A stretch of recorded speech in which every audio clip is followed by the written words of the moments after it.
Damn, that was cool. Alright, let's talk about energy for a second. I saw a really interesting documentary the other day. It's called the Thorium Remix. Thorium is like another type of nuclear reaction. So right now we have solar and wind, which are renewables.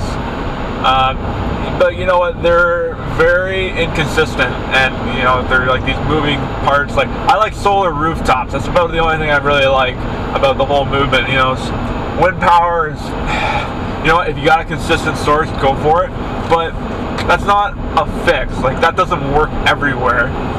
So this system, instead of using, you know, okay, a nuclear reactor is actually really simple. It's heat that's used to boil water, which then, you know, turns turbines with steam. Like, that's the same thing that they've been doing with coal back in, like, you know, the 1900s, 1700s. They're making trains and shit. Anyways, yeah, so this is very similar principle, but instead of water, it's salt, and instead of uranium, you're using thorium, which actually gives off uranium, and it gives off which then can be turned into plutonium. And not even, like, you hear these words used in like nuclear bombs and stuff, like, there's different types of plutonium and uranium. Like, the number that's after, like 232, is apparently great for research, but like 239 is what you make a warhead out of. So it's not a simple, you know, it's apples and oranges. It's literally what it is. So now you have this technology which made from a resource. Thorium is abundant in the planet core.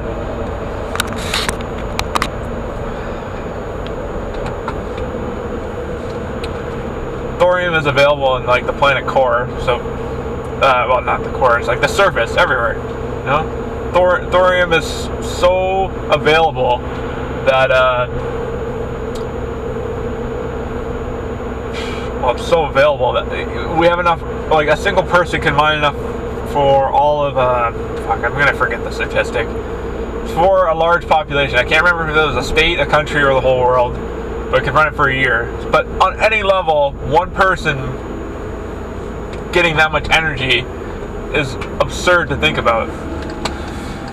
The profit margins on it and everything. So now what can you do with that? Well, okay, this is a really good idea. There's going to be a lot of stuff that can come with abundant energy. What's the most obvious that you guys think it is? You know, like, what literally gets you more money the cheaper your energy is? There's a lot of things, but I'm talking about, like, the purest metric. Like, we're talking efficiency into value, because, you know, electrical engineering, that's one thing taught me. Energy is a resource, you know? It's generated. You're pushing electrons. Like, there's a measure to that pressure, and that's what you're paying for. Proof of work is a really interesting concept. You know, it started early on. Like, it was kind of the one thing that made Bitcoin work. You had the proof of work with this robust address system that can be easily upgraded, and that's all you really needed. Like, so then you had proof of stake. I think Purecoin is the one that, you know, started this. I'll have to check my findings, but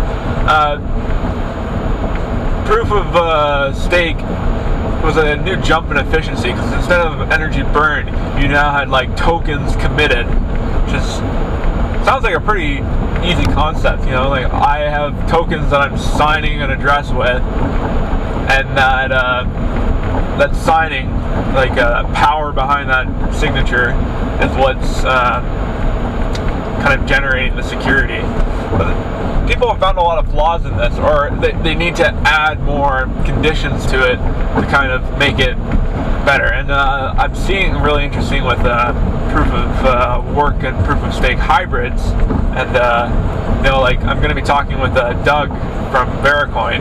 Douglas Pike is doing his own little spin on how to improve, you know, the standard proof of stake code that PureCoin runs on, because a lot of coins run on it. Like one flaw that was found in PureCoin affected several, I don't know if hundreds, but definitely tens of coins, where they all just needed a patch. So yeah, it got pushed out pretty quickly, but it was interesting to see how development and everything held on to it. But now you have guys who are doing like whole new levels of this, because your efficiency is not, or the work involved no longer needs to be with mining. It just needs to be with more useful resources like hard drive space or network capacity, or even like data crunching, but not on like proof of work. So that's where proof of stake, I think, really shines. Now I'm kind of learning a bit more how proof of human can come in. But like, human is a really interesting term, because what am I trying to say here? It's complicated, because, you know, like a proof of human system doesn't sound like it could ever be purely human. Like it could be anything. You know, it could, on the internet, no one knows you're a dog. On the blockchain, nobody knows you're a fridge. It's like, well, you know what, if with some of these networks, like what we kind of saw tonight with SteemIt, it's like, it just runs on proof of Jimmy, you know, like, who is Jimmy? It's you and Jimmy, or it's just Jimmy? Jimmy actually controls the POB, the proof of burn, the actual coins that are going to be burnt. So he controls that, and the reason why is because Jimmy's a real honest guy. To keep it forward with you. Me, I have my stake that I buy. Jimmy, a dude, a chat room who wants to help you out, sets up interviews. Yeah. You guys even have cool ideas. Like SteemIt was brought to me by Jimmy in the Jumbuck Slack, another awesome sponsor. Jimmy could be a program. It could be, you know, a group of people. Like, Jimmy is all these things. So it's like, to say proof of human, it's like, no, it's more like user input. And like, that could be anything. So we'll just call it proof of Jimmy. Like, that makes the most sense. It's like, you just need Jimmys drawing their Jimmys on it, you know? Like, signing your Jimmy Hancock, you know? It's like Benjamin Franklin, Jimmy, Albert Einstein, you know? That's oh, and of course, you know, you need the best signature of all, Satoshi Nakamoto. If he ever signs that Genesis block, it'll be an interesting day.